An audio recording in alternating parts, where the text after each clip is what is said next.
I mean, didn't make it to 4. All right. So the last thing we got for today There's another documentary. is another documentary, man. I hope y'all watched it because this is one of my favorite things to talk about. I don't know why, but I okay. don't either. Maybe because I'm a freak. Really? And Really? I would have been at the Freaknik. Sitting in the corner. No, I wouldn't have been sitting in the corner. I'd have been enjoying myself. So Hulu's version of the Freaknik documentary What is came it out. called? The Untold Story. Untold Story, Untold Party, or something like that. It came out on Thursday. It We says watched it on Thursday Hulu. Let me morning. see. Um, Which was very hard for me to focus on because Quad was yeah. actively sick during that time. Let's see. Freak. The Nick. crazy part, it is not in the top 15 The for Wildest Hulu. Party Never Told. Yeah. That's what it's called. Um, it was. Hubert said you missed out. Um, I knew that it started from not being able to go home on spring break. Yeah.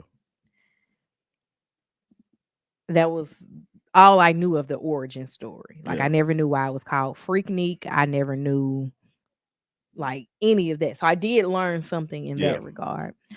I wasn't going to watch it, but once I heard Hulu cleaned it up, probably watch it today. It was definitely a clean version. Yeah. I'm gonna give my thoughts on it because I've done a substantial amount of research on the Freaknik. Yeah, Tommy been listening to Freaknik podcast. No, I was gonna say the podcast a lot more informational about the Freaknik because for me, right, my interest in the Freaknik is in college I had a good time, and to the bigger the party, the better the time. Right, the more people there, you can just enjoy it. But to hear that the city of Atlanta was shut down because of this party, and everywhere you go you can enjoy yourself, you can, you walk around seeing people, music playing, you dancing, you just walking around having a good time everywhere. I understand the dynamics of the outside of the ram, like the people that's just trying to get home, and how pissed off I would be, but I also understand the people that were there to party, you know. But they was talking about you couldn't get to Marietta, and they was like, "This gotta go." right. you can't leave the city. You can't get in the city. You trying to go down a block. It takes 2 hours. Stuff like that. Yeah, I can understand how that would be irritating. And also I can understand how that'll be a good time. So I've always been enamored with the Freaknik because of when I originally heard about it when I was a child. I was like, this is something that I would probably never get to experience, but it was one of those things that I was like, no, that's not for real. I'm like 10, 11 years old, understanding. The funny thing is, the people I know that went to the Freaknik never went to college. So with the exception of Hubert. I never knew anybody that went. I knew somebody that went or in the early, like the tail end of the Freaknik, like 92, 3, 4. Yeah. I know somebody that went all 3 of those years. She would come back with the t-shirts. Yeah. But she never went to college. So I was like, does not compute. Yeah, my thing is I didn't know people that went. Like I just found out like the age range and the people that should have went. Huh?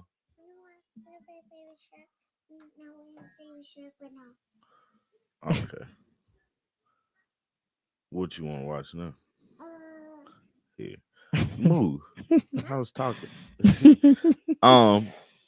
But it's like just actually knowing and understanding, like, oh, okay, this person should have went to the Freaknik, and then to get their perspective on it. Hearing the podcast of the Freaknik, like it's crazy because I look at the historic things that happened in Atlanta, right? What? Miss Silver said, I just knew I'd go one day, but it was all over by the time I was old enough. Like I already knew that. Nah, there's no way that this magical place, this magical thing, and at the time, I didn't know how far Atlanta was. I didn't know where Atlanta was or anything. Well, yeah, I guess y'all didn't come to Atlanta. Like you were No, close enough to come to Atlanta. I was close enough, but we didn't go nowhere. Yeah. So we only came to Atlanta to see my uncle. Yeah. And to go to Six Flags. Yeah, and those are the two reasons I came to Atlanta. That's the only reason I came to go to Six Flags. And my uncle don't even live here no more. That one time, but to hear about it, and it's like, oh man, this is a wonderful thing, and not understanding what was going on. The Hulu documentary for me was watered down a lot.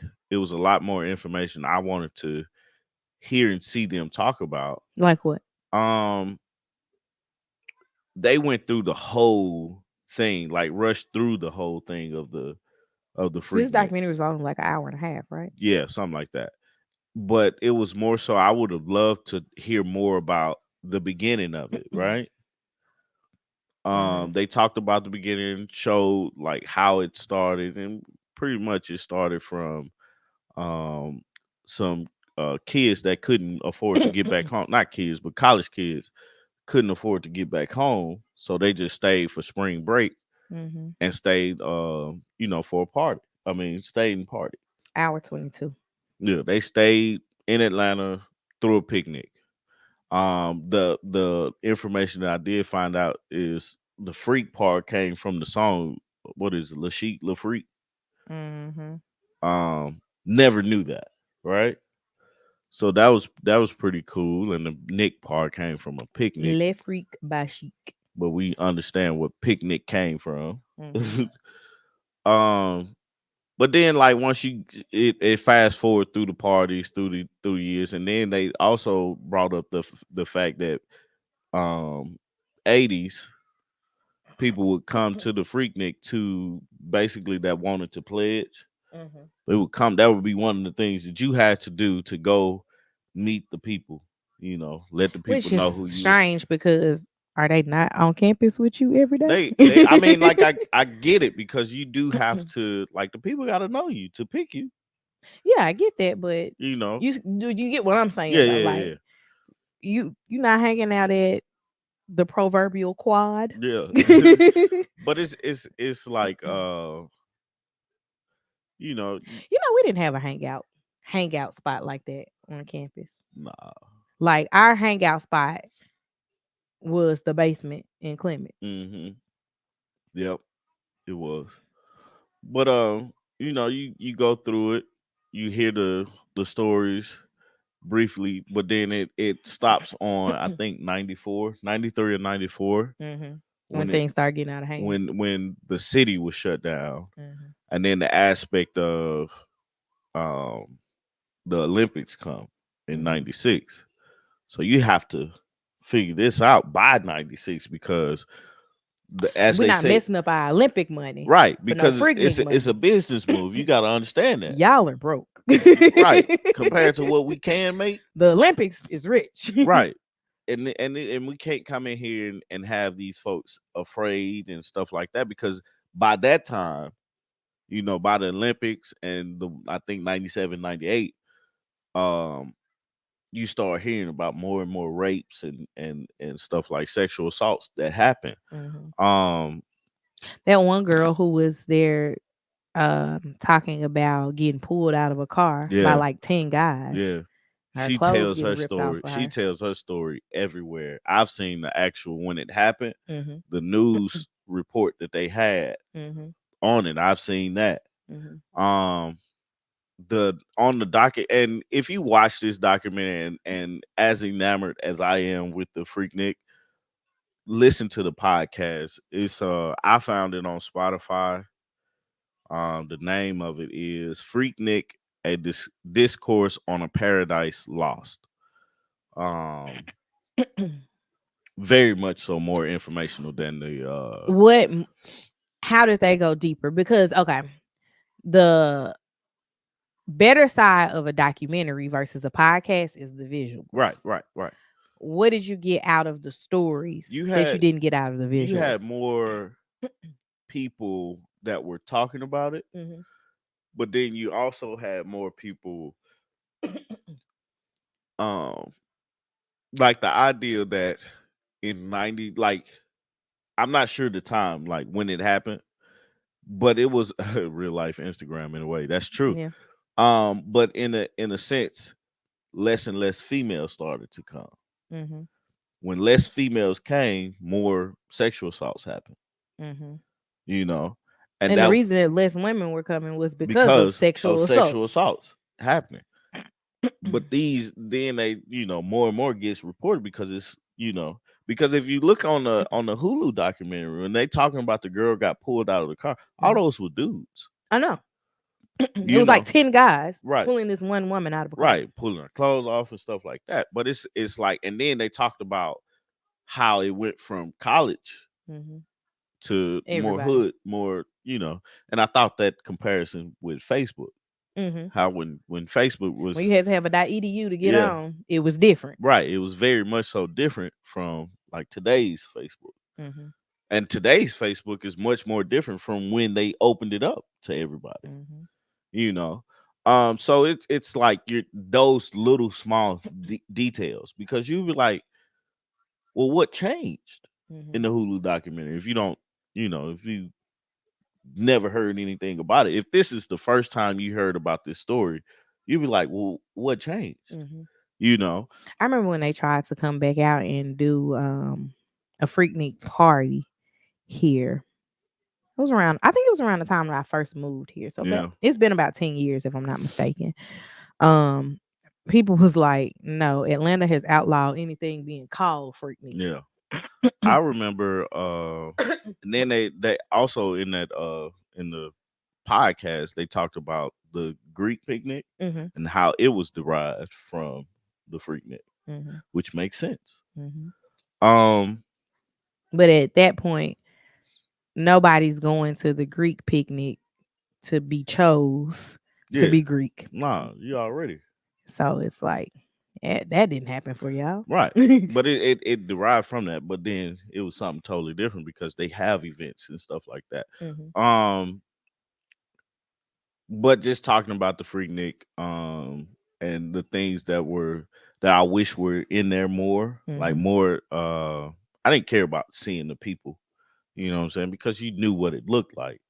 But I wanted to hear more stories of things happening at the Freaknik. You know how we saw a lot of people's faces, Yeah. and then there was random people who would be blurred out. Yeah. And I'm like, did y'all go through and find all of these people's faces to clear, or did these people just explicitly state you will not show my face in this documentary? Right. And my thought process on that was these are the people that they sent. They probably got it from YouTube or got it from like the people actually sent in this stuff. I know Dr. Simone from Married to Medicine, her and her husband sent pictures. Yeah. Because they were around in the 80s. Yeah. When it started. So I'm assuming that they knew these people. Yeah. And that's just a phone call. Hey, they doing a documentary. What you got? You got anything from the Freak? But because if I know that nothing that I did there is going to incriminate me from anything, you have all my pictures. It's funny now, you look back on it and you be like, was this a negative thing to say you went to, or back then versus now? I don't think that I would list it as a negative thing, because in college, you go to parties, you go to events. It's like, what was the opening pool party that UT had every year? I can't remember the name of it, but would I say I didn't go to that? Nah, nothing happened. I went to every last one. But I'm saying nothing happened. Yeah. So with nothing happening, I wouldn't be like, nah, I wasn't there, or nah, y'all can't show my face in pictures because nothing happened. It's funny too. The first one we went to, like my freshman year, you said that like I wouldn't there. Right. We was like getting ready to go, like we were like on the wood. Me, Reggie, who else was with us? I know me and Reggie. But we was like, man, girls in bikinis. We finna go. And then you got there and there was no girls in No girls bikinis. in bikinis.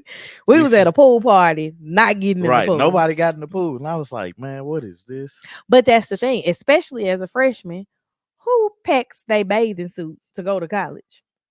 I don't know. But we went. We was like, we was going to see the girls and see what's up on a on campus sanctioned event. And then just understanding, what is this? Where did this come from? Here. Go play. Go play. KJ might have brought that Yeah. in. He just stepped on it. Yeah, So I she see. couldn't- I see. He doing it now. Bet you can't get it. Quiet But is, no, man, the Quiet is a Freaknik, bully. right. My whole enamoration with the Freaknik is because of the party aspect of it. They talk more. I would say it like this. I wasn't disappointed with the Hulu documentary, Mhm. but I definitely was like, there's a lot more information that they could have pulled I together. want to know what was removed from this documentary that had all of these people in an uproar. Because remember when we first found out that the documentary was happening, there was all these people that was like, no, this documentary can't come out. What was taken out of the documentary? Because honestly and truly, what we saw was very tame. Yeah. Like very tame. It was more storytelling of this is how it started. This is that rim shop that had the studio. Yeah. I slept on the floor in the rim shop. Yeah. We ain't have nowhere to stay. Like we stayed at so and so and so and so's house. Like you tried to find people with an apartment. I mean, not an apartment, with a hotel room, so you could stay in a hotel. Like those are the things that you hear about from the standpoint of on the podcast part, but it's stories not from famous people. Okay. But it's like the fact that you have Can you do what? the fact that you have those famous people like Jalen Rose, Jermaine Dupri was in there. Well, Jermaine Dupri was one of the one of the producers. Uncle Luke was there, which it made sense. Uncle Luke be there. And what he said, how you have the Freaknik without the freak, right? And he was like, I brought the freak, which makes sense. It's like all of it makes sense for it to happen that way. But it's you have those celebrities, you have access to those celebrities. Well, what about the stories of the people that aren't famous? What about the stories about the people that didn't have a following? They were just at a party. What happened with them? Yeah. Because those are the stories those are the real stories. Because you look at Jalen Rose's experience at the Freaknik, or what he talked about. I had a good time, but he stood out. He played for Michigan. He was a part of the Fab Four, or whatever you call it. Okay. So it's like those different types of experiences. Who was it? DJ Greg Street was on there, which makes sense. His whole job was to promote parties. Having Kenny Burns on there made sense. Yeah. Having those Shanti on there, like, got excited when I saw Shanti on there because I've met Shanti a few times. At women in entertainment events when I used to. Yeah. Whatever. In another life, I guess. Yeah, it was in another life when I used to work on budding music artist careers. Yeah. But like Shanti was like the girl around Outkast and Goody Mob and all that stuff. Like she was part of their street team. Yeah. So she was there. And she was mentioning that like some of her friends had been assaulted at these things. Or had at least had experiences that were less than stellar walking down the street at stuff. So I mean, I completely get it. But again, it was very tame. Even the video footage that they showed was very tame. Yeah. It was a lot more traffic, people just standing around talking to cameras, but we have to look at the times. Cameras are not readily available like they are right now. Like people was walking around with big camcorders. Yeah, You gotta just be hope that they still got the footage yeah, right. at this And it's point in not life. damaged, Right. but I'm pretty sure they do. I mean, Anybody and then that you was also, recording the Freaknik probably still has the Freaknik footage. but taking that footage and being able to digitize it Yeah, had to be a thing as well. So, yeah. But it's for me. I'm glad it was out there, for people to actually understand things, but then also see the downfall of it, as well, and the why, you know, um, and stuff like that. So it's like what are you doing? very informational, very tame. If you want another look at the Freaknik itself, listen to that podcast because that gave a lot of information on a standpoint of different perspectives and different stories. Mm-hmm. And with anything, if you got a different perspectives, you can pretty much paint a different picture of what truly happened. Um, and it would never be able to be emulated again, you know, just because it was a once in a lifetime thing, Mm-hmm. and a once in it was just for the 90s. Like that works for the 80s and 90s, 90s. 80s and 90s, but it doesn't work for today's time, Mm-mm. you know, just because of how the internet basically. Mm-hmm. A No, lot I of get people it. knew that they can go there and let their hair down, and they can go back to work on Monday and nothing, you know, Go back to campus. you ain't got to worry about your job being in for the things that you did, said, or otherwise were a part of. Mm-hmm. But yeah, like I enjoyed it. I enjoyed like a lot of documentaries like Quad that. said, And so I guess he enjoyed it too. I think everybody had a good time Yeah. until until they didn't. Mm-hmm. And people stopped coming. Cell phones ruined everything. It did. It did, technically. Um, but yeah, man, go check out that documentary. Go check out Quiet on the Set documentary as well. Check out the podcast that I mentioned earlier.